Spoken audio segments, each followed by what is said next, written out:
adjust it any second now. There we go.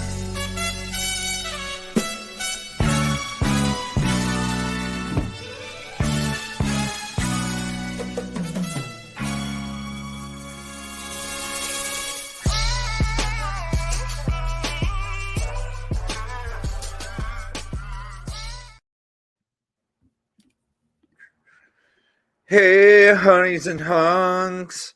I still love our opening. I still think it's great. Hey there, guys. So it's that time of the week. We got a new episode of Hard Court Honeys.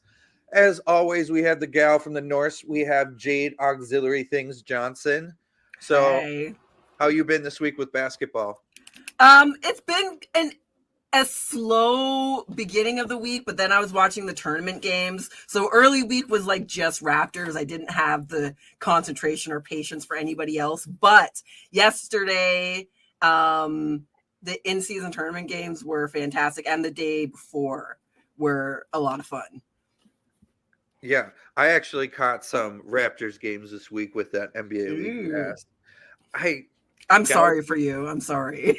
Hey, I got excited about Scotty. Right, okay, I have to be on board. Like, Scotty is freaking exciting, and even Raptors fans do not understand. There are so many Raptors fans that are like, oh, he's not a franchise player. I'm like, what are you talking about? As a team that really has been bouncing around from franchise player to franchise player, granted, we have Ant now, but seeing Scotty, he's got the swagger already. Scotty's special, yes. He may be not now because he's what, third year? Yep, this is third season. Okay, yeah. 2 seasons from he's going to be unfreaking stoppable. 2 seasons. But we can get to that a little bit later. As also we have up top, we have Shay at Shay Watches NBA Vassar. How's your basketball intake been this week? I don't even know if I watched any. I've been just trying to keep up with my fantasy and job and like the world on fire, just like usual.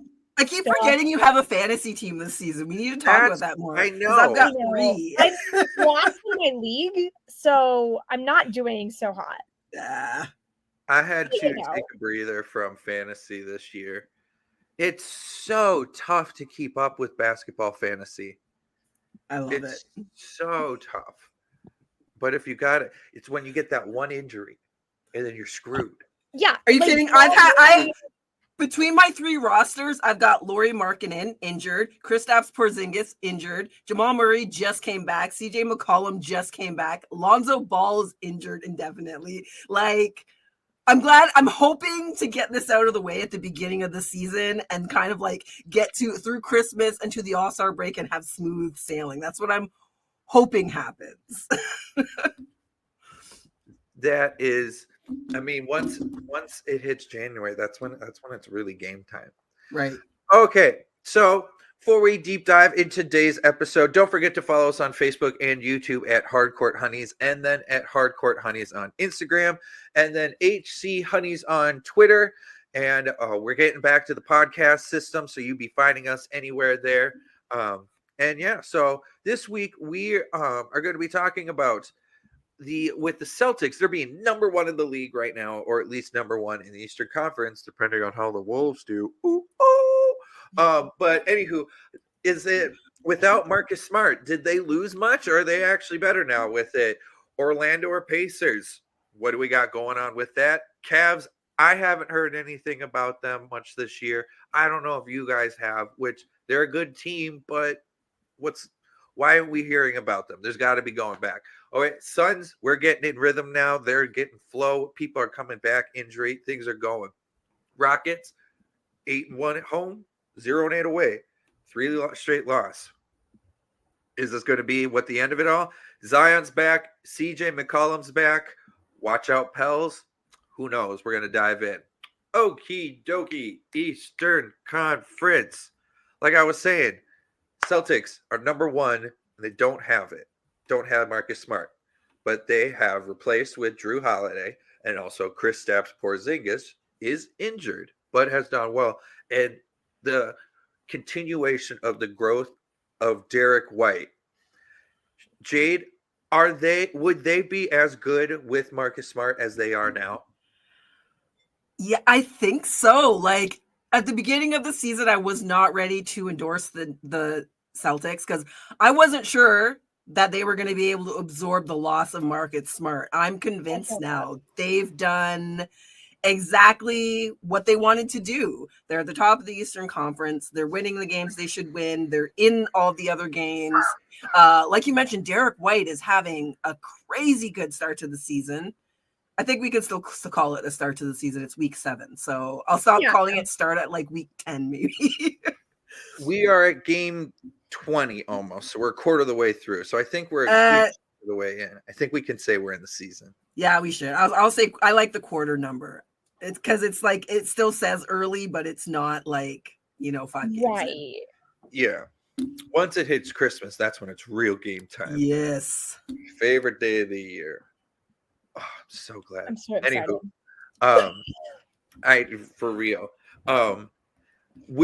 Which has been more of an upgrade, Shay? Them getting Drew Holiday or the growth of Derek White?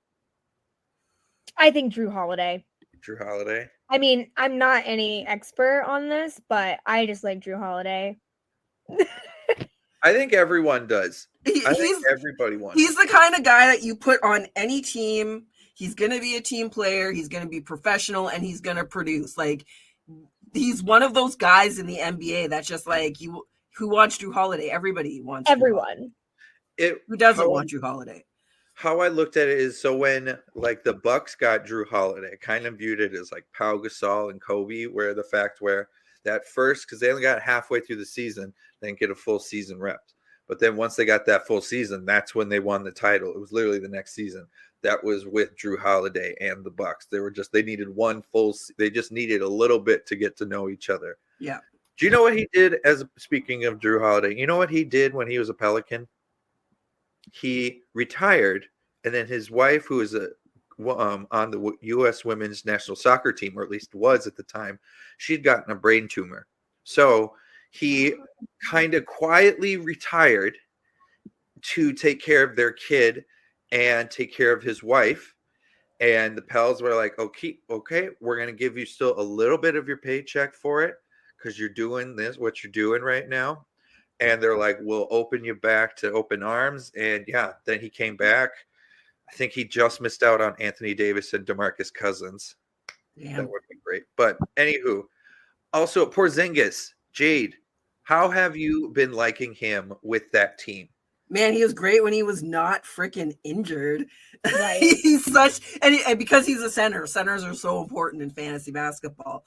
But like, yeah, he's playing really good basketball. And I think we're just kind of seeing like the progression from his previous season in Washington, which was kind of his first season in a long time that he seemed to get any kind of momentum in his stats, and his playing consistency.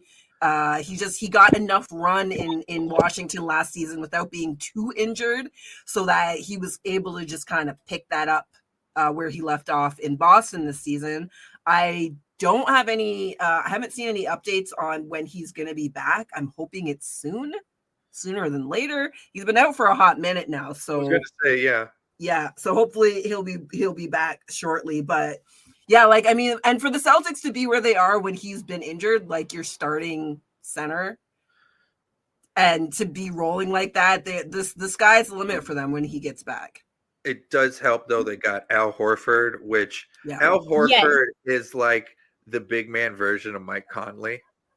He's always going to help you out no matter how it's going to be. So you have that as your backup center, a guy who's been with the team for a long time, or at least like a couple times. I think they got a lucky situation with it all. But I was silly and I traded Al Horford away on my fantasy team. Who'd you get for him? Or maybe I just dropped him. I can't remember. It was not a smart move. It was not, and I'm lost in my league again. Do not take any of my fantasy advice.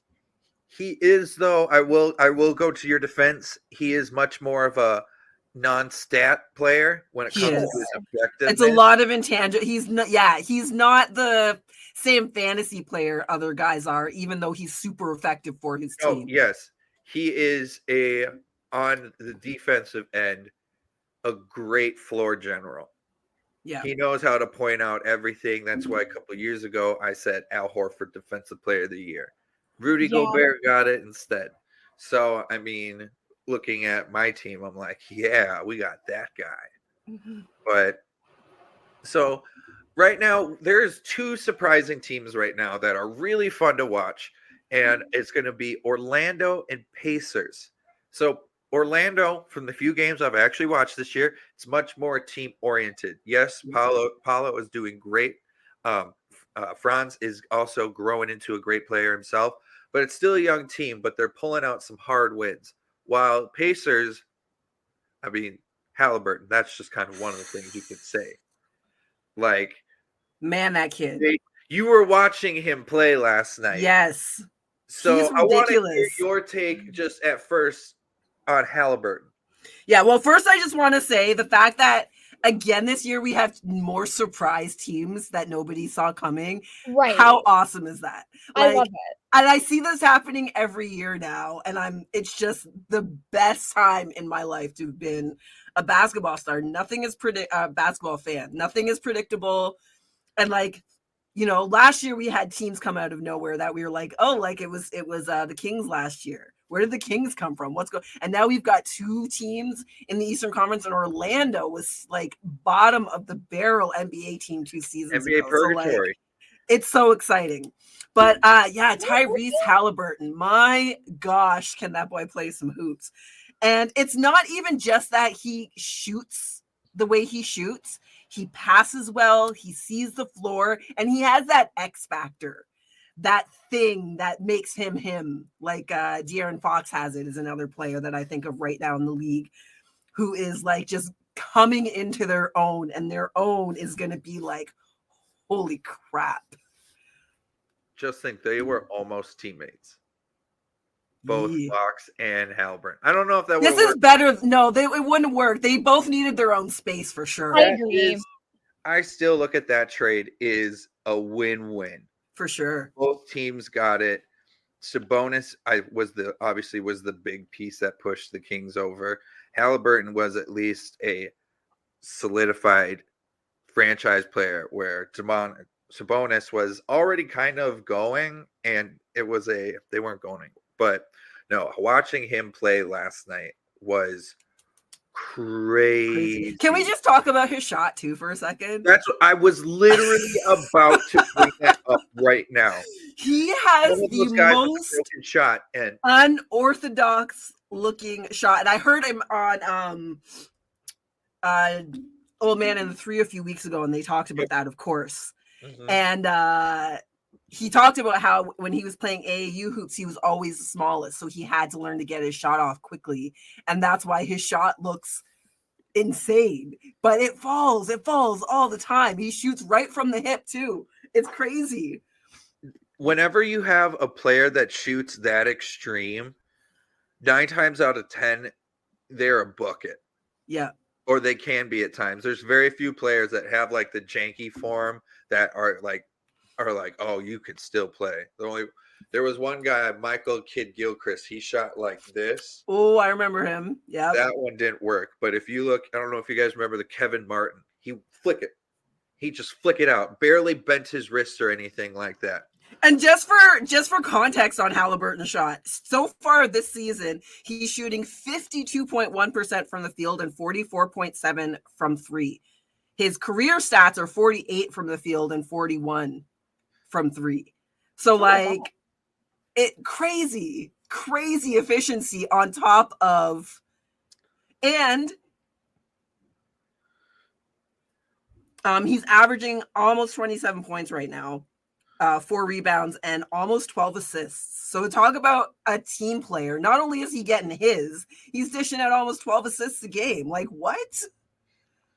And then it also helps that Miles Turner is also having a career year. Maybe like I think he's putting up some career stats years, but just as a whole, when you look at everything together, he's looking real good. And I've always been a fan of him, so that just might be me also looking into it more. But here's the stats if we want them. He's averaging 16.6%, 16.6 points, a game. 7.9 rebounds, 1.4 assists. He's also shooting 50.7% from the field, and he's shooting 32.9 from three. What's his So like block StatMuse does not give me that one quickly. Hang on. Blocks. Where's my Come on, season StatMuse. average? Here we go. Blocks 2.3. Right there. Right there. Like, okay, I'm a little disappointed with the 3-point shot because usually he was at least a little bit better than that. But that's his career average, but this season 2.1 still. So like not much of a dip. Oh no. He will he's also I could go on about him. But team that I think we need to go on about though is the Cavaliers. Yeah. They are, like I said, where are they? Like, so here's what's happened with the Cavaliers. Just add Donovan Mitchell to my list of fantasy players who have been injured. That's what's happening with the Cavs. Donovan Mitchell hasn't played very much, and he's the guy. He's the guy in Cleveland. Because I was just like, is this another Utah team in the fact that they're going to be 4th, 5th in their conference? Because so you got Donovan Mitchell and then Jarrett Allen, Evan Mobley, like a Rudy Gobert player. Right. And then you have Garland, you think they'd be a little bit better. But I just thinking, Shay, is it just another reincarnation of the Utah Jazz he was just a part of?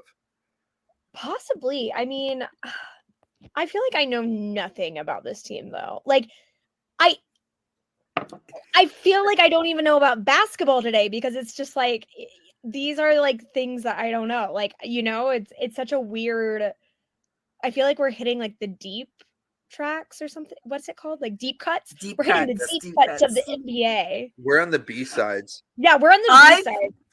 I think Cleveland is a piece away, realistically. I can see that. Like Darius Garland, like Taylor mentioned, I thought would be better. He's not doing super great. He's a bit inconsistent.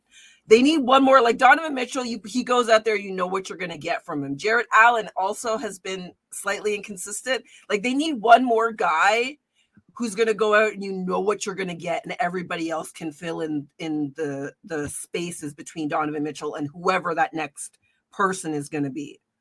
Is it they had to add a piece, or does maybe Mobley have to take that next jump? Because he's got all the hype. That's important too. Because this could be an organically grown good team almost. Yes, getting Donovan Mitchell and stuff, but having, I guess Jarrett Allen was traded for. I guess it wouldn't be necessarily organic now that I think of it. And like, I'm just looking at their results from their games, and like, it looks to me like they're beating teams they should beat, more or less, and they're not losing to teams that are like scrubs. Really. If you can at least beat the teams you're supposed to beat, you're gonna at least pull out a 500 season.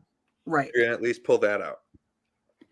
But if they can sneak away with some of the other ones where they weren't technically supposed to win, things will be different. Like you said, Donovan Mitchell's still out. And what did we figure? It was like a hamstring? Let me double check that. It was hamstring, because I remember I was freaking out that it was Achilles. Yes, right. I remember. He was injured on my 2K game, and I was like, "Well, that." Oh, Donovan Mitchell's back tonight. He's playing. Oh, well, there you go. Donovan's back. So let's see how they bounce back. Maybe we'll be talking about them later on a little bit because they've bounced back. Maybe Darius Garland needs Donovan Mitchell there to take some pressure off of him so Darius Garland can grow more. Who knows? That is. But since we don't know too much about Cleveland teams, I do think we should talk about teams that we do know about. And I think Jay's got that covered. There we go. Man, I was like, that was so smooth. I wasn't even ready for how smooth that was. I think that was a pretty good one. I'm proud of myself on that one. All right. So welcome to Home Teams Week 7. It's been an interesting week, I think, for all of our teams. We all have some some things to talk about. I'm going to start with the Raptors just to get it out of the way, because there's not just basketball stuff happening with the Raptors. There's also legal stuff happening with the Raptors. Thank you, James Dolan. So you may or may not have heard that the Knicks accused former staffer of sending a lot of confidential scouting information to the Raptors' new head coach, Darko Rajakovic. Obviously, the Raptors deny this. They exchanged some letters by means of their lawyers saying, we didn't do this, but we're willing to cooperate with whatever investigation you want to do. Next thing you know, the Knicks are saying Adam Silver can't arbitrate this because Adam Silver's tight with Larry Tenenbaum, who is the head of MLSE, who owns the Raptors. And then all of a sudden there was a lawsuit. The lawsuit came out of nowhere. The Raptors were not expecting a lawsuit because they had already said, we're going to cooperate with you. So then the lawsuit being filed completely came out of the blue. So now the next big date is this coming Monday, December 11th, because there's going to be some kind of court ruling as to, I believe, whether or not this lawsuit goes forward or not. So that's happening. The other thing going on with the Raptors is they are massively unpredictable this season, as my last week's results will show you. I got all of my predictions wrong because we lost to the Nets. I'm not mad about that. We and the Nets are like right together. And Shay and I actually texted about this while the game was on. It's like, this could go either. It literally could have gone either way. Did not go my way this week. Are your teams kind of similar situations? Yeah. A little bit. It feels like underdogs. Scrappy, guys finding their way, young talent. Yeah, for sure. And then the Suns, of course, I expect the Raptors to lose to the Suns. No, this is what happens at the Suns. So the Nets and the Suns were back-to-back for us. We were in Brooklyn, and then we were home against the Suns the next day. They had plane trouble leaving Brooklyn. So they didn't get back to Toronto until 4 a.m. that morning, and then played the Suns at 7:30 and somehow put together this win.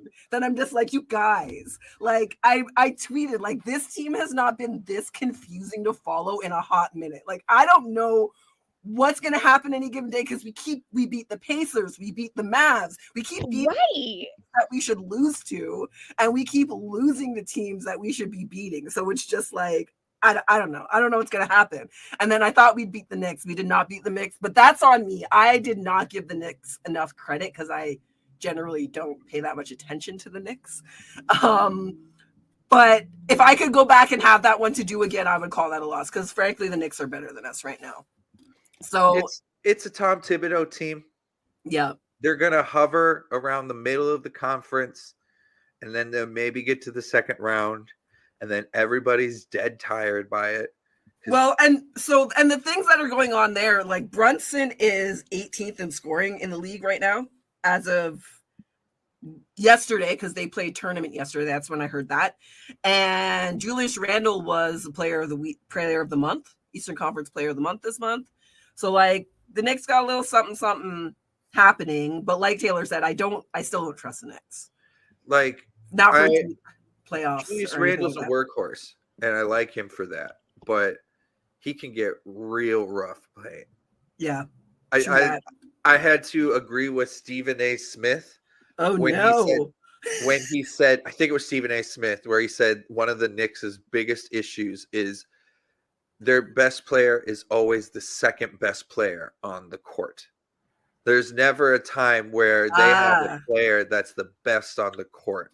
The other team, somebody on the other team is always always someone that's better than them. Like I said, they have the second best, and then maybe they have the third and fourth best player on the court too. But that first player, that's the player that could take over. Right. That's the killer. Yeah. And Brunson is great. Randall's great. But yeah, they're not the best on the court. I can pick out every single team almost where their other player is better. There's very few teams where it's not like that. Wizards, that might be excluded. Toronto right now. You think Scotty is not as good as? I don't think he's there yet. I think he will be very soon, but I think he's got like a step and a half to take. Okay. but He's you get where Stephen A. Smith is coming from, for though. sure. At Yes, least when it comes to playing good unfortunately. teams. And when you they hate play- when that happens, right? I Right? think- Like I hate to my very core when I'm forced to agree with Stephen A. Smith. Yeah. I hate I it. think it would be better if he added against good teams, Right. against winning teams. When True. they stip, like when they get to playoffs where every team's got a really good player. All right, we're gonna move on from Yeah. the Raptors last week. So that puts Yeah, me next. at 304 on the season in my predictions. I've just accepted this is gonna be one of those seasons where I just don't know what the F is gonna happen with the Raptors. We've yet to win 3 in a row. The new thing this week is Darko Rajakovic has promised he's taking the team to dinner once they get 3 in a row That's because we haven't done that yet. nice. A little um, motivation to get them to do it. But like that's just the kind of season it's been. I don't expect to get my predictions right very much for the rest of the season. That's just where we're at. It's just a On piece the of other garbage. end of the spectrum, we have Shay, who had a little bit of a down week this week in her predictions, but got the Raptors win. Big in-show bragging rights there. Thought you would beat the Hornets. You lost to the Hornets. Very similar to a sad. Raptors situation, right? I could see that happening with the Raptors too. Like I expect us to Right. beat the Hornets and we don't. That's the kind of thing. And then you thought you'd lose to the Magic. Again, perfectly reasonable prediction based on what those teams have been doing, but you guys Right. beat the Magic. So you didn't watch. Did you get any of the highlights? You know who's doing what? I mean, yeah, and I think like one thing that I think is really helpful is that not all NBA teams, but I really like the Brooklyn Nets social media. Yeah. And that's not just being biased. Like that's like they give like a good overview. I was actually talking with some big NFL fans this week who are like, I hate our social media, like because they just never can find out if they like miss a game or what's going on. Mm. And I feel like with the NBA, it's like a lot better. There are a couple teams that I think are lacking or not as good as some others. But Yeah. like the Nets social media helps me so much because like I'm able to Twitter, Instagram, like I catch up on what I miss super fast, super easy. There's visuals, there's videos, it's ready. So I don't know. Like I really like the team. Like I think that again, it's like right now we're just kind of missing like that like key piece. Yeah. But I think that like I don't know, like oh my gosh, why is his name? I can't think of a name right now. Oh my gosh. But I can remember Nets number. It's almost like I'm in front of a computer. Blah blah blah blah. Cam Thomas has been really killing I was it. thinking Cam Thomas. He I was literally injured, it- right? He is, but like I think that is why it's a little bit like up and Little down right wonky. now because at Yeah. the beginning of the season he was breaking like league records, Yeah, which is dropping crazy. 40. Yeah, Dropping 40s. and I always will remember him too because my number when I played soccer was 24. It's my favorite number, so that's why in my head I was like number 24. That's sad. I should make sure to remember his name It's from one now of on. those numbers that you come up with a kid and it just sticks with you for some reason for the rest of your Exactly. life. I'm like, yeah, 31's my lucky number. Why? Because Why? that was my first basketball number. That's, Yeah. that's my So logic. that makes me like happy, and I'm sad that I'm going to be going to an OKC game before I'll be going to a Nets game this year. But I will remedy it after the holidays. I will There come you back go. and go to a couple Nets games. So All right, so shout out to Brooklyn Nets social media for keeping Shay caught up on the goings on. Shay, your record is 14-5 this season in your predictions. Well done, Almost sitting as at good as the Timberwolves. 736. But not as good as Taylor. So last week, you did pretty good though. And you had the happy situation of your only wrong prediction being a win for the Timberwolves. So if you're going to get one wrong, that's how you want to do it, right? You want to predict a loss that ends up being a win. So you beat the Thunder in play-in tournament, in-season tournament play, beat the Jazz, beat the Hornets. Those are pretty easy wins for the team that is leading the Western Conference right now to predict.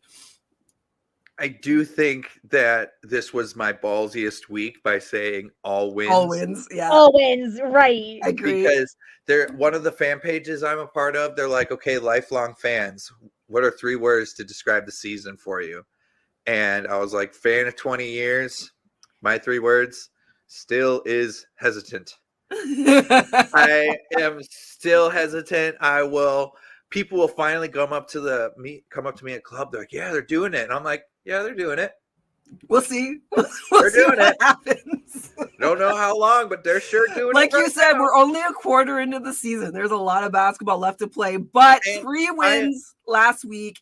Your Without season Ant. without Anthony Edwards, which is wow. And Jade McDaniels. When we I played, know there's another person on my injured. Like all of my key pieces on my fantasy teams are injured right now because I've got Jaden McDaniels on the team and I've got Ant on the team too. It's the Hornets game was, even though the score, this final score was not how it really went. Cat, Naz Reid, and Rudy Gobert all had over 20 points. Hornets have 0 big men. Yep. Rudy had 8 dunks. Like it was, and like 3 of them were alley-oops from Cat.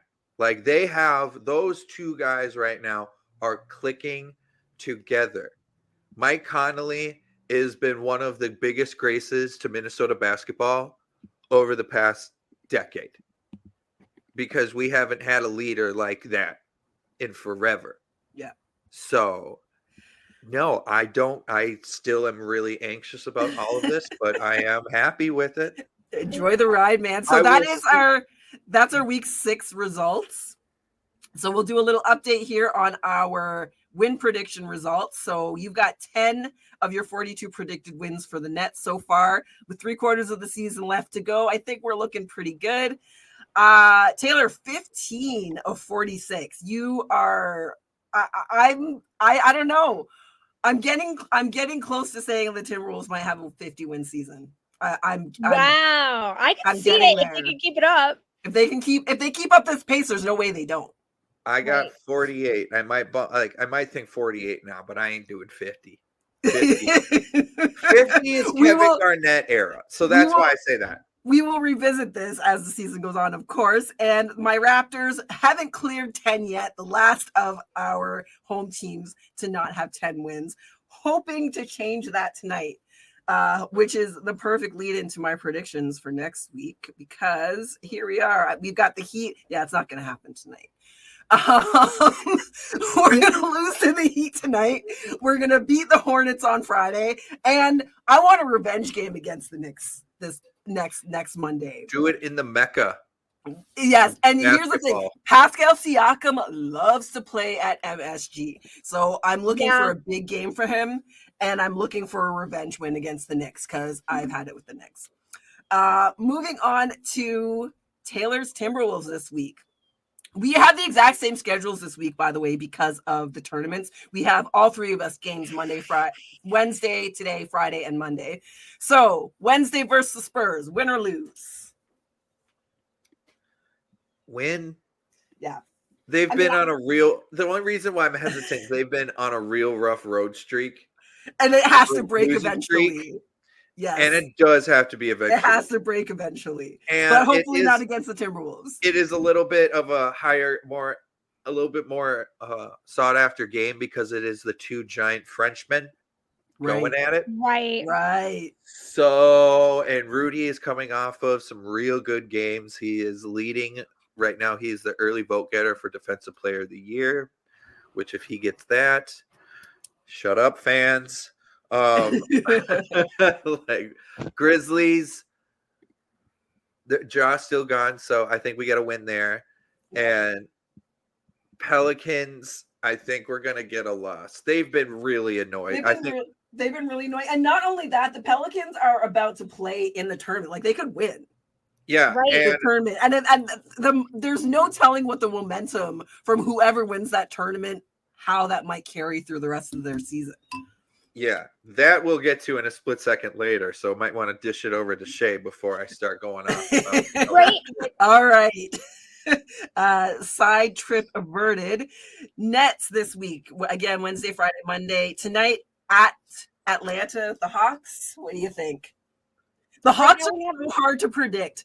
I was just about to say there's one of the other sporadic teams. Yes, they will go off some nights, and then other nights it's just like, what are they doing at Atlanta? Like, what's happening? Trey will drop 50 points, 10 assists, and then the team will have 130 points and still lose. Well, and their record is very similar to the Nets. They're one apart. Like, so it's, you know what I mean? Like, they're performing similarly and as sporadically.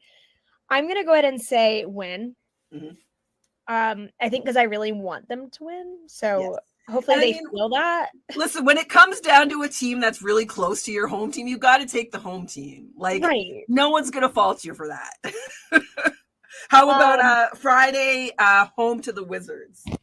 We better win. I hope we win. Right. I hope we win.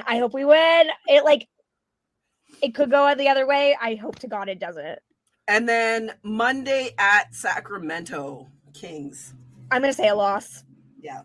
I will not bet against the Kings. It's hard to bet against the Kings right now. Can we also talk about this schedule? Like, you go on the road to Atlanta, you come home in the middle of the week, and then you go out to California. Like, it's horrible. I remember when the NBA schedule used to make sense. And I miss those days. I miss them. Like, I remember when I first started watching basketball. Like, I remember one of the segments when I first started watching SportsCenter, and I still cared about it, was when every team did the Wild West tour. Right. You go to Texas, you hit all the teams, you go home. And then you might hit up like Phoenix while you're down there too. You might have a 4-game and 6-night road trip.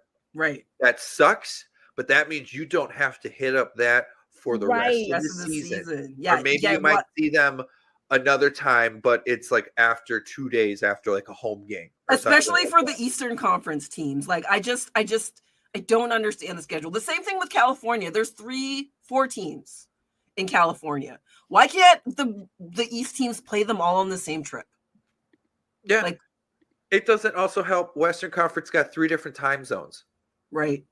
3 different time zones. We only got 2. Eastern can at least manage that. Okay, you have to push it back an hour later, or you got to push it an hour earlier. Right. Like, you have to, like, I kind of understand why there's a lot more Western Conference games on national television, because it's the only time that everyone can see those later games. Yep. But all right. Well, with that is our predictions for the week. Check out our Twitter feed for all of those graphics. Follow along with us during the week. And now we are going to throw it back over to Taylor.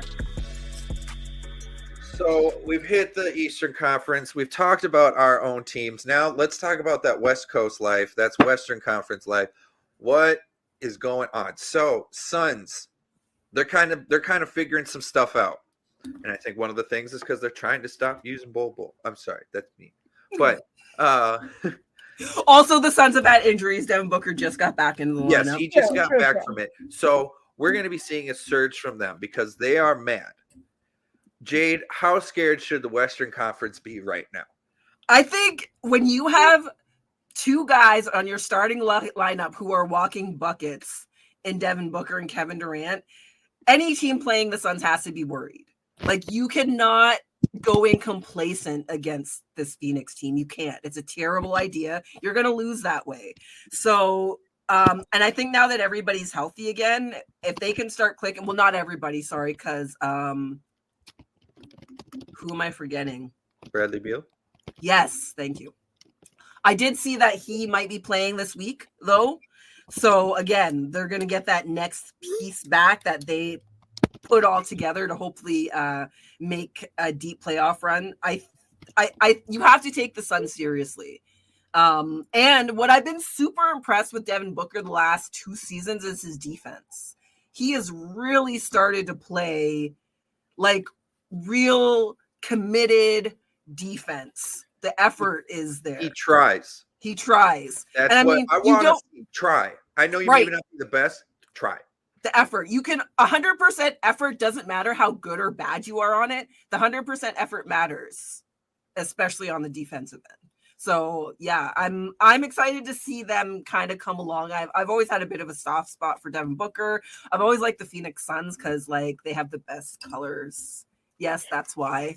They do. But it's honestly, like, it's hard because, okay, so I'm married to someone who was brought up in LA, who was a Lakers fan, because like I feel like you couldn't be born in the Kobe era or like grow up in the Kobe era and not be a Lakers fan from LA. Right. Sure. So there was like one time, so I decided my WNBA team was the Connecticut Sun, right? They are the only pro sports team, or they were, I don't know if they still are, but at the time they were the only pro sports team owned by a tribal nation. So I thought that was really cool. I called him and I told him, I said, I think I'm going to be a Connecticut Sun fan, or I said a Sun fan. And he thought I meant the Phoenix Suns. And he was like, no, you're not. And at first I was like, first off, you're actually a very calm, subtle guy. So like for him to be that bold, but he thought I was switching my NBA team to the Suns. And I was like, no. Connecticut Sun, one, not Suns, plural. You see him take his ring off and he's like, you think you know a person. Right. What? Did I just stroke out? What's going on? This is a deal breaker, man. Wish you'd have told me this sooner. You're telling me you're telling me Barkley over Magic? No. Ooh. He lost the Magic. Bye. Charles Barkley. When will Bradley Beal though be that much of a change, Jade?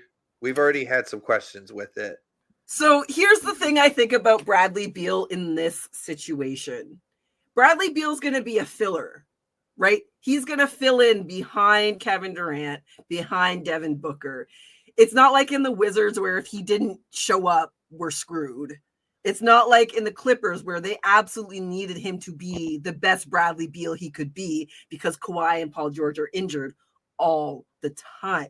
Kevin Durant hasn't been injured that much in his career outside of like, big ones, but he doesn't have lots of long-term kind of nagging 3 weeks here, 4 weeks there injuries. And nor does Devin Booker. So like the fact that I would count on them to be more healthy than Beal's teammates have been in the recent past. I think it takes the pressure off him to have to show up in that big way that I think that part of his career's past personally. I don't think he's going to be able to be that guy anymore. A slightly better sixth man? Yeah. Dropping some Lou Will stuff. Just go out there, grab a bucket.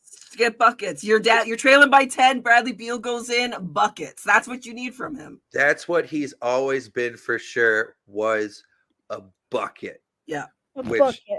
Was a bucket. Well, so there is a team in the Western Conference that at home they're a bucket. Away, they build a barn with all the bricks they got. That's the Houston Rockets. So you got Shea on that one. Right? I was like, that was really good. So I gotta ask, because this one, are they like, granted, like it's the extreme right to the extreme left with wins and losses away, home. Is this a team though that can still kind of hover around this and then maybe actually make potential noise? Because they got kind of a veteran leadership there and some young talent. So, Jay, do you see some pieces kind of bouncing ahead for them, or is it just you had a good beginning of the season stretch and now you're going to be smacked with reality? So we talked about this at the beginning of the season, and I said what I said. I said I don't trust it. I don't trust it this early in the season. I don't trust when new pieces get together and just click like that, because you didn't have to learn how to play together. it just happened. You don't have the mental part of, okay, how do we do this? Right? That thought process matters. We talk about basketball IQ all the time. When that doesn't come into play as a new team, that always concerns. And I say this because I'm a Raptors fan. We had a season like that where we went to the Eastern Conference Finals against LeBron. And it's like, we had no business being there. We had no business being in the Eastern Conference Finals. We overperformed that season massively. And it was one of those things where it just clicked. And then the next season, we were exactly where we should have been, which was a second round out. It's like we switched gears. So every time I see a team that really kind of just like that, I'm not convinced. And if we want a little frame of reference for this, the Warriors last season were a team that were garbage on the road. And their season didn't end very auspiciously last season either. And I see a parallel there of you can win at home. You need to be 500 on the road, right? That needs to be your goal. You need to be 500 on the road. You are no wins on the road a quarter of the way into the season. That's a long climb to come back from. Do you, Shay, they got a guy that's got some swagger that likes to cause some drama with Dillon Brooks. Yeah. How big of a key do you think with that swagger, that attention has helped, or how has it affected this Rockets team?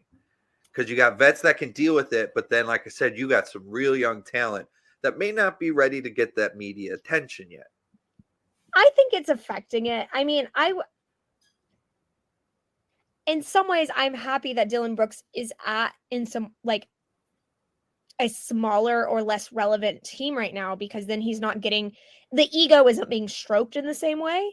But I'm sure that there are influences happening, because like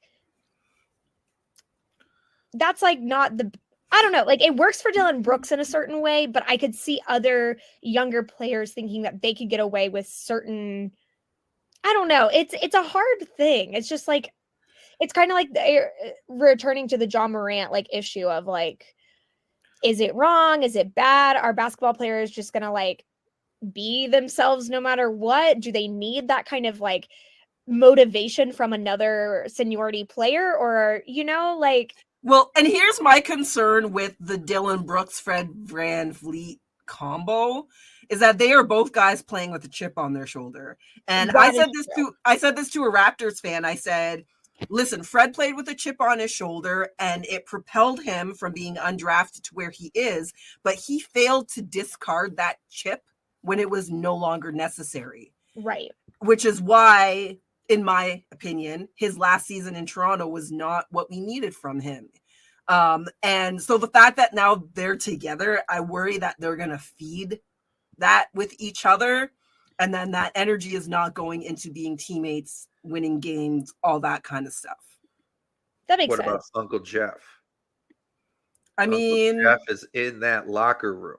Yeah, but they still haven't won on the road. So yes, true. But do you think that with having Uncle Jeff is going to prevent a little bit of the unnecessary locker room chatter? I would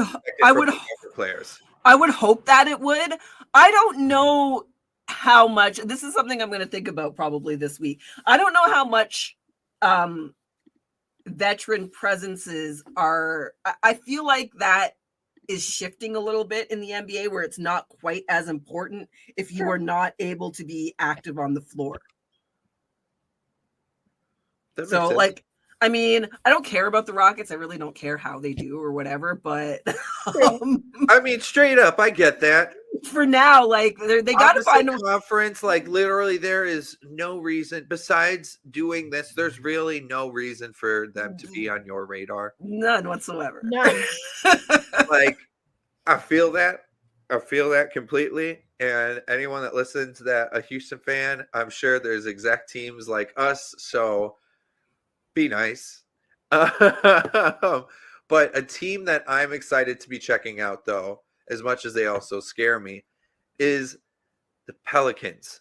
Zion is back. They're getting CJ back from a scary health issue. Glad that he's okay with that now. Their issue has always been never healthy. They have a healthy team right now that's all playing with the chip on their shoulder. Jose Alvarado, he's back being GTA, fitting how the new game is coming out. Right.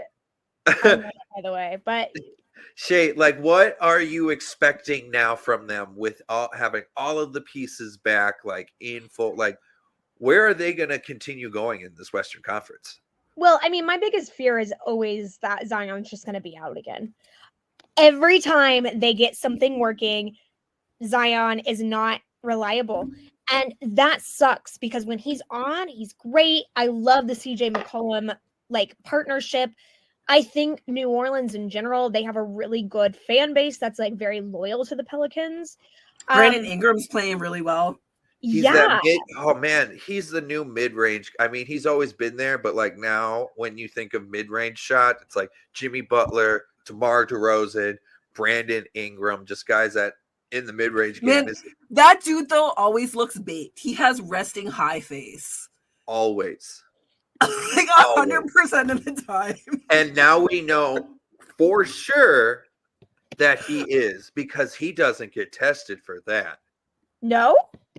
The NBA, well, they stopped testing for it this season. A couple, this season? Last season they did. It started off because Al Harrington showed David Stern while David Stern was still alive and commissioner, was showing him hey, this is my real business in Colorado. Here's my number. This is what I actually do. This is a real business. And once David Stern saw that and then saw other just medical reports, he was just like, maybe I could look into this. And then Adam Silver just finished off what David Stern already had set up. So okay. No, back to the Pelicans though. I love that you mentioned Zion, Shay, because literally what I was thinking was, how many games did Zion Williamson play last season before he was out for the rest of the season? Would either of you like to guess how many games it was? No. 12. It was 29. Oh, okay. Okay, but the reason that this is relevant is because so far the Pelicans have only played 18 games. Oh my gosh. So yeah. Okay. So do I trust that Zion Williamson's going to continue to be healthy? Not till he plays 30 games, and even then I'm just waiting for it. Right. I want to know if he does get injured, what kind of injury? Is it an upper body one? I wouldn't worry too much about an upper body one because he hasn't had a history with that one. That's fair. True. Lower body, that's when I'd be like, when do you, Jade, say he gets injured at around that same time, God hoping he doesn't. Where does Pelicans look with him? Do they think about possibly just trading him because it's at this point, it's been 5 years almost, 5 seasons? I mean, at a certain point, you have to think about moving on. And even with the 29 games before he got injured for the rest of the season, I'm looking at last season, he missed games 4 and 5. He missed games 14, 15, and 16. He missed games 31, 32, and 33 before he got injured in game in his 29th game, the team's 37th game.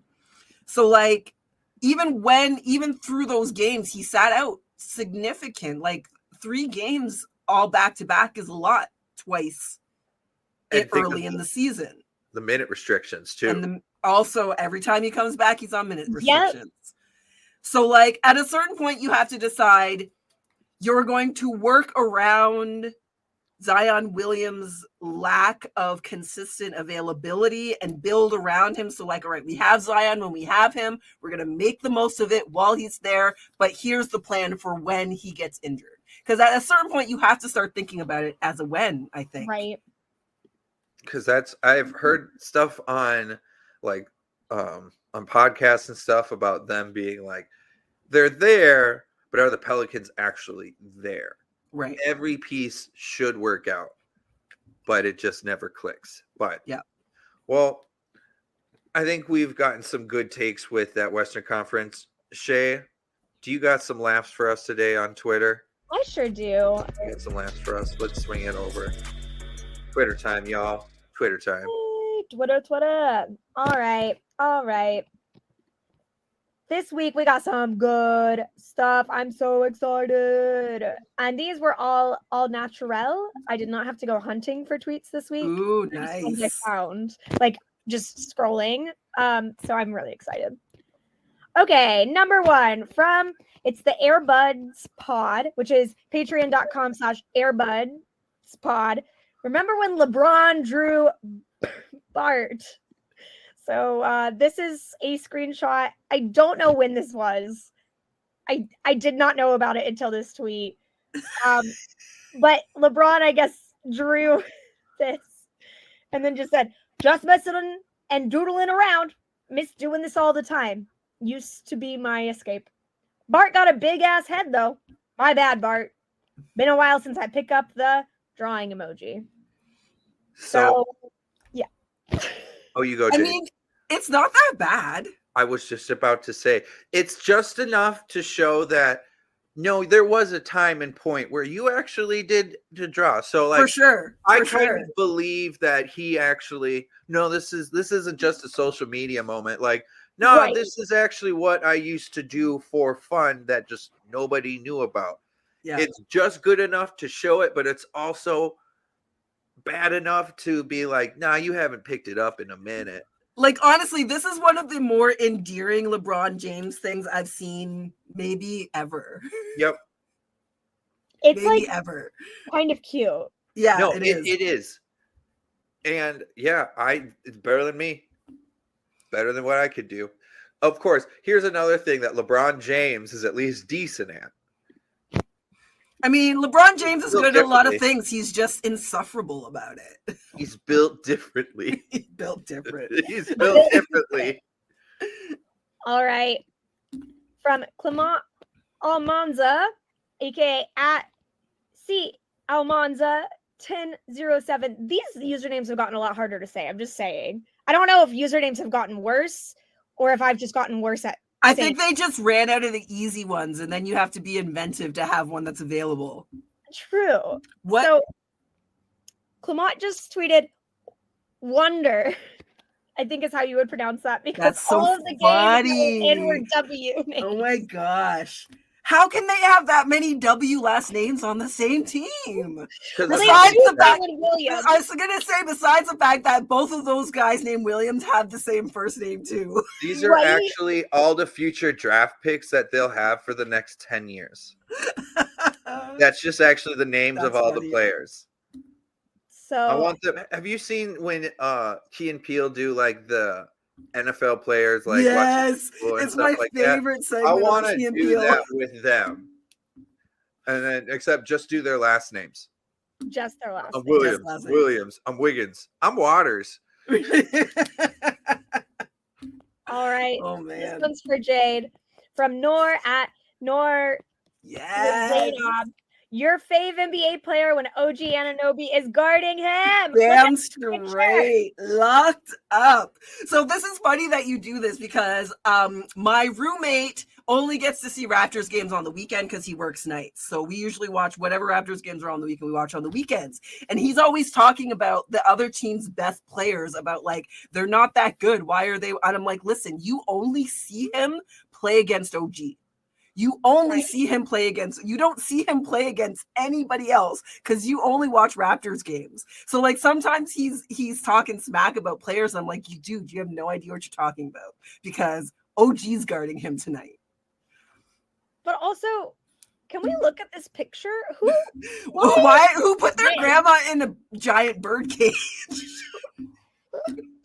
Like, I mean, There's she something seems wrong at the Thanksgiving dinner table. she seems happy to be there. She's smiling, so I guess it's okay. She knew maybe she said some it's not ratchet good. stuff, so Granny got Yeah, ratchet. I already said it anyway, so it's already been there. well, it kind of reminds me of a flight I was on to Florida earlier this year where a lady spent the entire flight telling me about her 12 birds and showing me pictures. And I imagine she has a cage like this. It was like 2-hour flight and I could not get her to stop talking to me about these birds. Oh my gosh. So, you know, people have their hobbies. I'm whatever they are, birds, drawing, whatever, you know. And then where's this other one? I thought this one was interesting because maybe you guys know something that I don't. So Mavs Marie at Mavs Marie said Mavs fan, and then it's handshaking with hating Devin Booker. Team bonding. Do the Mavs hate Devin Booker? This is news to me. Yeah. But like at the same time, there's some piece of information in the back of my head that I can't quite access that I feel like is relevant to this. I wonder if Like, you know how you have sometimes that little tickle in the back of your head? Right. Oh, of course, shit. It was Luca and Booker have that whole thing. No, you're right. That's what Oh, it is. I forgot about that too. So That's funny. anyway, I don't hate Booker, but I am a Mavs fan. So we know that my view on Devin Booker is just he looks like he's a created player on NBA Well, 2K17. So Booker's hard for me too because I've always really liked Devin Booker, but I love Luca too, and I've always had a soft spot for the Mavs. But that whole thing, man, was just like we need more of that in the NBA. It didn't turn into fists thrown. It didn't turn into any kind of real beef. It was all just on the floor in the game. Oh, that was amazing. it's not And, rapper beef. I love having a little bit of tension. Just a little, like you gotta have a little. You're not. It's not a competition if there's not a little bit of tension. Yeah. Yeah. Like really, Leave it on the court though. for sure. All right. And for my last tweet, I'm doing my own. Shay at Shay Watches NBA. These are pictures from the last time I was on a basketball team. So You know there you we dropped go. 20. They're You're really high so quality. cute. You're so cute. That looks like a player that drops 20 and 10 with 4 steals a game right there. Boom. That's 20 and 10 at Lincoln Elementary School. That's right. That's 20 and 10 right there. That's buckets. And it's great because I changed my like AV recently to this cat playing basketball. So sometimes I like to let people know that, like, yes, I am a real person. I don't really look like fully like this anymore because I'm an adult. But you know, I don't want Just people show to the think I'm a true troll. hooper in you. Show the true hooper. It's right there. And underneath I'm wearing like a Pensacola, Florida tourist shirt. Like I didn't even have a proper undershirt. It was just some shirt. That's Why? amazing. Why are you 21? That's not your number. I just got given it. I was so upset. I remember this. I was upset. It was the closest number to 24. But like we didn't get to pick our jerseys. They just like ordered Handed them and it you- was like handed it whatever to you? fits. Yeah. Aw. I did have a split second 21 phase because of Garnett. Okay, so now I'm gonna change the lore. This is because of Kevin Garnett. Or Tim Duncan. Yes, I forgot that there's like some great players that I like knew you had a 21 thing because in this sketch that I did that eventually became our logo, I asked, this was before Shay joined, and I asked what number you would be. And that's why there's a 21 in this Yeah. picture. Because called out. No, that's Taylor right there. Trying to think Dominique Wilkins, he was 21. I'm blanking on some other players right now. Try to think of 21, but that's a good Well- group of people to be a part of at least.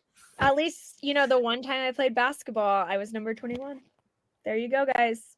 And like, yeah, I've never put my own tweet on here before, so sorry if that's like against the rules, but I make the rules.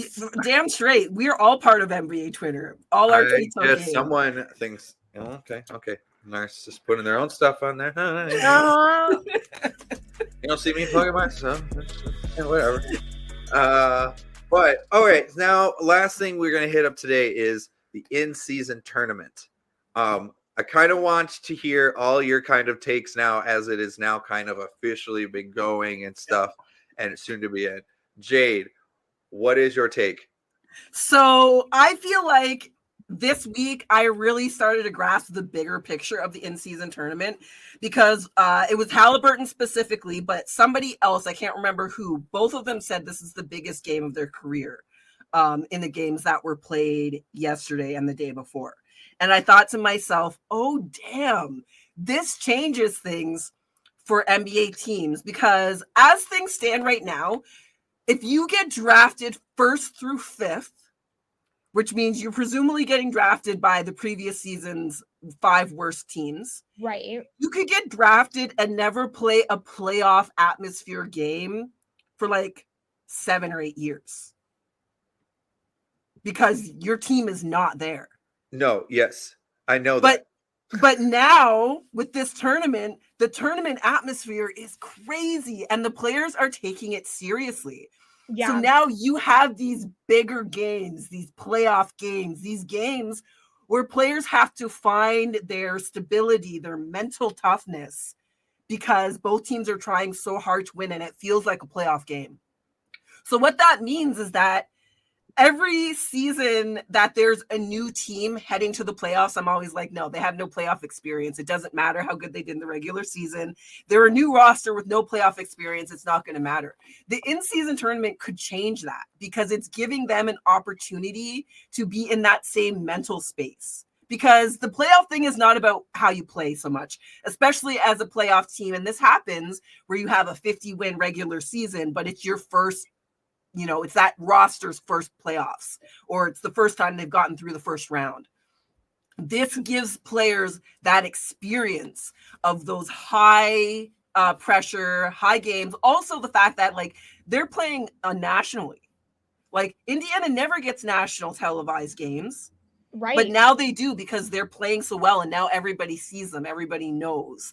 And looking at the players that have advanced to this final couple of games, we got the Pelicans. I don't expect the Pelicans to be a big playoff team this season. I don't expect Indiana to be a big playoff team this season, but they are getting playoff style experience. So that is going to change the dynamic moving forward when you've got young teams that are finding their way. They could end up winning the in-season tournament, and now they're in the playoffs, and now it's a different game because they've had experience in those big stages already. So I'm just so excited about it. So to Matt, who thinks that it means nothing and it's not important, sorry, you're wrong. There's a bigger picture here. And this is what it looks like. Then this is only the first season. They're going to build on this. And this tournament, it's not going anywhere. It's been a smashing success. And it's going to change the landscape of what these younger teams are capable of doing towards the end of the season. Because it could be like last season where Utah and San Antonio started off real hot. Right. So it would have been around roughly the same time. So even though they ended up as the worst teams, they could have at least won the in-season tournament and then have at least that to it. That is a complete toss-up because since there's so few games, it's more so, did you have a good night? Yep. Did you come off of back-to-back and it was turning? But Shay, I want to hear your take right now as it has gone by and things make a little bit more sense. Things do make more sense. I know I've been skeptical and been it's just too complicated, but it does make more sense. I do agree that I am happy that two of the teams that are left are people that we probably won't see again in the playoffs. I think it is disappointing though I wouldn't be surprised if it was orchestrated, because I'm a conspiracy theorist, that the Lakers are in this, because I'm just sick of the Lakers. And I'm not even saying that they're not doing good. They are. They have a good record right now. They're clicking. I hate saying this, but they're clicking. And I hate how effing well LeBron James is playing. What? Yeah. Let me pull up his stats real quick. So this season, he's averaging... Okay, so LeBron James and I have a special relationship right now because I just realized that when LeBron James retires, I will officially be older than every single player in the NBA. LeBron James is the last NBA player that's older than me. He's 2 months older than me. So that's where my kind of direction is coming from within this year. So he's averaging 24.7 points, 7.6 rebounds, 6.5 assists. He's shooting almost 55% from the field, almost 40% from three. His free throws are 69. That's low for him. Yeah. But the rest of it, his effective field goal percentage, 61%. Not bad. What is going on with this guy? And I'm starting to get annoyed. I'm starting to get annoyed because he's starting to get into that territory where I can't be no, Jordan's the GOAT. He's starting to encroach on doing things where I'm not going to be able in good conscience to say that anymore. He added a new move to his repertoire, and it's not even that big of a move. It's just him spinning the ball in his hand and then throwing up the 3-point shot. Paul George. I always did that when I shot threes. Paul George was talking about it on his podcast, and he's like, we know he's going to do it every single time. And we know once he spins the ball, he's going to shoot it, but he still makes it. And he's like, I can't get it. It's infuriating. And yeah, you know he's going to do it. And he rarely pumps fakes out of that shot. So usually you could just go straight for that. But no, there are those few teams there that it's like, regardless, you are going to make it because you're that good. And sadly, the Lakers are in that realm. Yeah, I don't like that. I I don't think like that's it my either. biggest complaint. But, you know, it's also not like they don't deserve it, which is frustrating. But I Well- also thought it was interesting that, like, looking at the Ringer, I saw that where was it? Now I gotta find it again. There was something about like 5 of the Pelicans players are still traced back to that AD trade. So it's interesting to see that they're both in this, you know, just Yeah. because, like, again, usually the idea of trades, right, is that you think it's going to benefit you in a way that you're probably going to be better than the team that you trade. So the fact that they're both like still in this, I'm like, good for the Pelicans. That like makes That's some nice symmetry that and basketball guys are giving us there. Yeah, I like that. I like that. No, yeah. So what is, one more thing on it. If there was one thing that you would change about this, is it the courts? Is it the jersey? Is it the oh so obvious version that originally this was just a money grab? Jade, I'm going to start with you on this one. I think I bad-mouthed the courts enough, so I'm going to pick something else this time. About that. I think, and this is something, I can't take credit for this. This is something Jack Armstrong, who's one of the Raptors commentators, was saying. I want to see something in it for the team as an organization, whether it's a couple extra balls in the draft lottery, something that instead of just the players getting extra money and trophies and bragging rights, make it relevant for the team's growth moving forward. Give them, I don't know exactly what that would look like, but I think that's the piece that really gets everybody kind of locked in. But beyond that, like, it's been so good. Please have LL Cool J have the opening song forever and ever. Like, every time it comes on, I'm like, yes. And they got Michael Imperioli to do a bunch of those commercials. So Christopher from The Sopranos. Yeah, I was going to say that too. I'm like, okay, like that's the demographic they're going for. You know what I mean? It's like, it's fun to see the marketing around it. I think if, like, going off of like the incentive for the organizations, if they're a team that ends up in a lottery, you get a couple extra ping pong balls. If you are a playoff team, your seeding you might get a little bit of leniency on where you're seated in the playoffs. So maybe with the play-on situation, maybe if you're that 7 seed, maybe you don't have to worry about it. Maybe, or at least there's a point situation towards the end of the season with that. Yeah, so something that makes it more than just competition for the beginning of the season. Like, they nailed that part. Yes. Let's make it a more rounded out award. And you have to incentives for both sides of the spectrum of the teams that are contenders and stuff like that, and the teams that need the help with the team. Because, like, teams with contenders, oh, well, that fixes our playoff seeding. Well, then maybe that also affects where their drafting is at. Right. So then there's that, or say they've gotten trades in the past. Okay, well, all those picks going to the Thunder, they maybe not be as useful as when they originally did the trade as it could be, depending on the in-season tournament. Just some ideas. I hope they don't press it too fast. That's what I'm glad you said that, because I've been thinking about that while I'm watching too. It's working really well. Don't change too much too fast. Adam Silver loves doing that. Yep. I mean, and I understand. That's the way business works. Business moves fast, and that's the business side of basketball. But it's not always the most fun part of basketball. Nope. You know? Danny Ainge is really good at it. Yeah. Danny Ainge is real good. Shay, would you have any particular changes right now, or since it's brand new, you got pretty much you're okay with how it is? I mean, with how successful it is, I just hope that the NBA thinks about it a little more thoroughly, because this, from everything I've read, was more thrown together. And It did come together really fast. yeah, so I feel like if they put a little bit more intention, it would be even more smooth, successful. So I don't know. Like, I think if the NBA is going to continue to experiment, they have the money, they're going to invest in stuff like this. They might as well just do it big, because it's obviously people want basketball. People want basketball. Here's the other thing I will say, that if it was up to me, would happen before they make any changes to the tournament at all. You need to fix the officiating. You need to start tracking deflections, charges taken, and the hockey assist.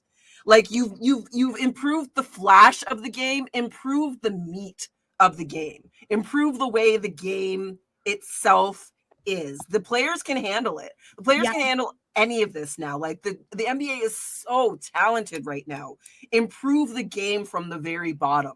Make the quality of the product as good as the marketing is. Those are the intangibles that you can finally put the numbers for, so players actually see that. Yes. Care to look at the numbers, like can being like, oh, I have this many. And then it also help at defensive player of the year at the end, where it's not always a big man. It could be Right. like, say, Marcus Smart when he won, where it's like, no, he had all these deflections. Exactly. He had all of these like side stuff. He was the one diving. He was taking the charges. There's so many things where if you And put here's- on the stat sheet, he's up there. Here's the thing. We track turnovers. What causes turnovers? Deflections a lot of the time. So why are we tracking it on one side and not on the other? Like, and it doesn't have to be okay. Sometimes judging on grabbing a loose ball, that might be hard to track, but saying Right. like at least like, yeah, deflections, poke the ball loose, maybe you put those things together, something, Or you that get your shows- hand on a pass. exactly, You know? something where like if more selfish players that are looking for numbers, well, it makes them at least put forth that extra effort because they're going to get that stat, that relay passing, that hockey assist. It's just a more complete picture of what's happening. And I think those are the things that have not developed in pace with the talent, the officiating and what we're tracking in terms of kind of the more outside, but really important, like deflections and charges taken and the hockey assists. Those are important. And if we were tracking them, I think we would see instantly how important they are and which players all of a sudden their stock comes up immediately if we put numbers on those things. They will, yes. You can see a lot more players have value for a lot longer too. Yes. Because there's players in the league that will be, you can see that they're great at defense, but you don't see those numbers. You only see the offensive numbers, and Yep. you're like, oh, well, he can't shoot at all. Like, how are we awarding a defensive player of the year award on blocks, steals, and defensive rebounds? It doesn't make sense. That's the one time where I'm glad analytics are around, because I'm looking at least for like the big men. It's they have an analytics stat of how many times players drive in and then either drive back out or kick out. Yeah, that matters. And Rudy Gobert leads the league with that. That's why I've always had to defend, okay, why his blocks have gone down. It's because no one puts a shot up to him. Right, because he's that good. He's that good at blocking that he no longer needs to block. He doesn't need to block. Like, that's crazy. Both him and Cat are 1 and 2 for best defensive rating as a big man. Cat has never been good at defense, but now since he doesn't have to be constantly the go-to big man for defense, yeah, it looks so much smoother for him. But that just goes back to the defensive numbers that should be. We have all the ways to do it, to look up stuff. It's not just doing pen and paper. Right. And it's not like you have to track deflections during the game. You can figure that out later. Exactly. That's why they got replay. Right. But okay. Well, I think we've all agreed that our views on the in-season tournament has flipped a bit. And I think we've had a good time with it. Next year we have our little issues with it, but overall I'm not complaining anymore I'm about on it. board. I'm on It's- board. It's pretty solid. So in season tournament, hitting up the Eastern Conference, Celtics doing better without Smart. Magic and Pacers. Halliburton's going to be one of our favorites for years to come. Cleveland, where are they? Is the sun shining bright? Houston, it looks like they're landing. And Pelicans, hopefully they can soar across the bayou. I don't know for sure. They got a big creature called Zion Williamson doing the flow with it. But okay, so right before we wrap up today, we're going to do the fast break where I have 3 questions that Shane Jade have zero knowledge about, and I hope to stump them. Okay, so how many players are still in the league that also played with Kobe? Oh, Oh. jeez. A, 2 people. B, 4 people. C, 6 people. D, 8 people. 6. 6 jumped out at me too for some reason. I'm going to say 6. I was thinking 6 even before you said it, so we'll see. But It is 4. Damn. Okay, It so is- wait. Let's see if we can figure that. Obviously, it's LeBron. No, he never played with. He never Played with Kobe. He's played with Kobe. He's played with him. I don't think I can figure that LeBron's out. the oldest player in He the never league. played with Kobe. I'm Think so about- So, like, confused. on a team with him? Played with Kobe Oh, on a team. Played with him Gotcha, on gotcha. a team. On a team. Okay. I don't know. I don't even know where to start. Right? I'm like, Julius Randle, D'Angelo Russell, Jordan Clarkson, Larry Nance Jr. Those were the 4 guys that were there for Kobe's 60-point game. Wow. They were the last players that had played in the league with him. That's how it's when I figured that out. That's how long ago it has been. Brandon Clarkson, you said? Jordan Clarkson. Jordan Clarkson. Clarkson. Crazy. Yeah. Okay. Question 2. And I'm not going to give you any player name for this one. This one you got to think yourself. Okay. Which player in the NBA has played with Jimmy Butler, LeBron James, and Jalen Brunson? I'll give you 2 clues in the fact where it is a beloved player and has now turned into a journeyman. Journey? Jimmy Butler, LeBron James, and Brunson. Like I said, beloved player has turned into a journeyman. Well, Brunson's only played for Dallas and New York. So that narrows it down a little bit.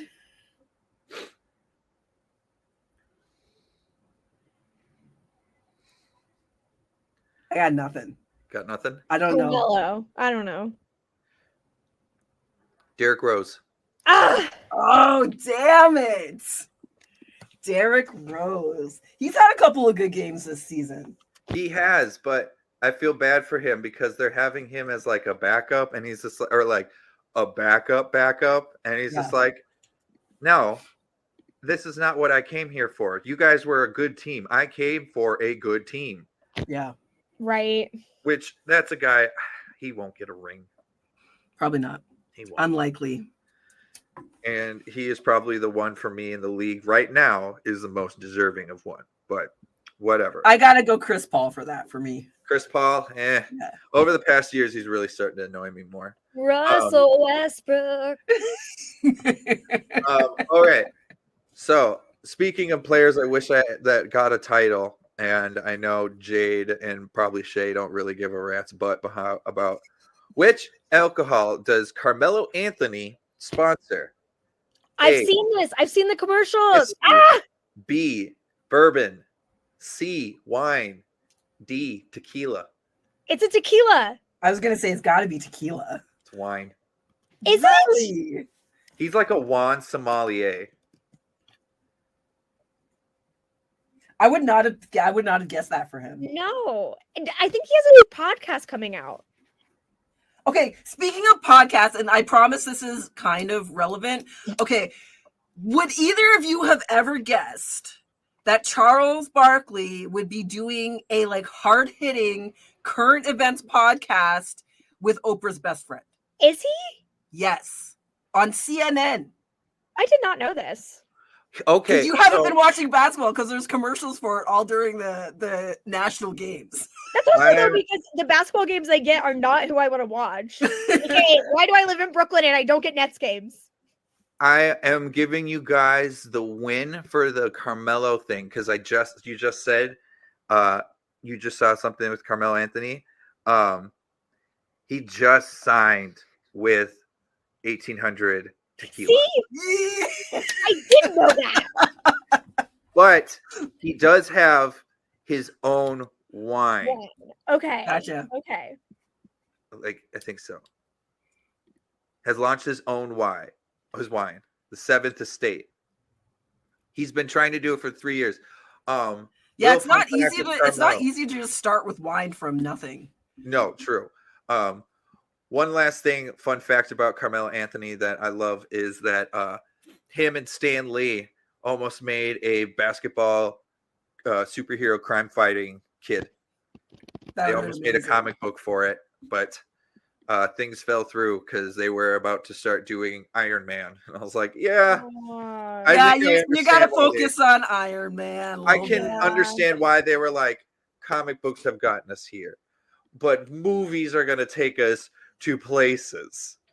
So, but okay, well, at least 2 of the 3 questions I was able to stump you with. I'll take that. And even then, I want to give myself half a credit because you guys didn't know the Sure. wine, but I didn't know the tequila. So at least it's his own wine and not just sponsoring 1800 tequila. Sure. Yes. Not Shaq with the General Epson, Annie Ann's, Papa John's. And the We'll be here all 1,000 day other if we things talk that about Jack that. endorses. Exactly. Okay. Well, speaking on someone that should endorse us, yeah, people endorse us, brands. I love blank product. Put us there. See you guys later. Be here next week. Sorry we were a day late. That was my fault. Blame me. But we are going to be back. See ya. See ya. I forgot to